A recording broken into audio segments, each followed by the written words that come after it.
to show that we are not afraid of judgment or persecution resulting from people who give our faith a bad name.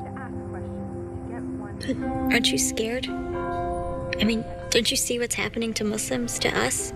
People are burning mosques, Fatima. I know, it's awful. It's a short film highlighting the struggles of modern Muslims when they're forced to choose between defending their faith and staying quiet for fear of persecution. Speak follows a high school girl as she becomes anxious about her Muslim identity and judgment from her peers.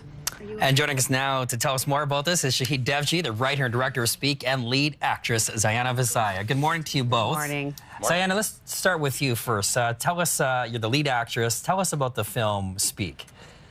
So it follows a young Muslim girl, Natasha, who's kind of in the middle of her high school life and kind of has to struggle with the normal high school teenage problems of fitting in and all this. And now all this stuff on the news about Muslims attacking, you know, different parts of the world and kind of feeling like that's how people see her, even though that's not anything about what she knows about Islam. So it's kind of her internal struggle to see if she should speak up or if she should just believe what everyone else is thinking. So the main character, she has to confront and has some very difficult conversations. Have you ever had to have those similar kind of conversations or the similar feelings or experiences? I think I've been very fortunate, and I've grown up in a place where I've been very lucky where I haven't had to, but knowing Shaheed and everything that a lot of my friends have had to go through, it kind of fires me up to fight more for it because I'm in that position of advantage where, like, I haven't had to deal with that stuff. Now, Shaheed, for you, this has become a passion project. You're mentioning it started in April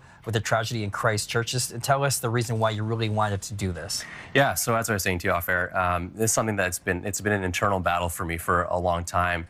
You know, whether to speak out and defend what I know as a positive and peaceful religion, which has been my experience for my entire life, you know, 30 years plus now, and or not, because I'm a bit worried about what the repercussions might be, and I've become more reserved over the years because of that, seeing the hate around the world, the consequences for speaking out. You know, we've heard of Noor Fidel and what she's gone through on the SkyTrain, an assault, a hate-motivated assault. Or the hijab. Exactly, and you know, we heard of pig's blood being smeared on mosques in Montreal, and so that stuff is scary. And I've got 2 young kids. I don't know what the consequences are, so I became more reserved. But last April, around the Christchurch, New Zealand mosque shootings, 50+ Muslims were killed.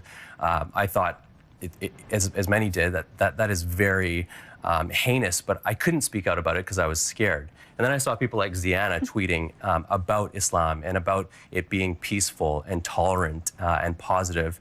And I was inspired to do the same. Like, no longer could I sit around and not do anything. And so this is how it took shape, is writing this story and telling it through film. And so what's been the reaction from the Muslim community when they hear that you're doing this film and what the subject matter is? Yeah, well, I mean, the experience that both Ziyana and I have had as, Islam being a peaceful one and an accepting one and tolerant one is the experience that I think the majority of Muslims have around the world. And so when people heard about us doing this, they were very supportive, and to the point where we were fundraising online to fund this film.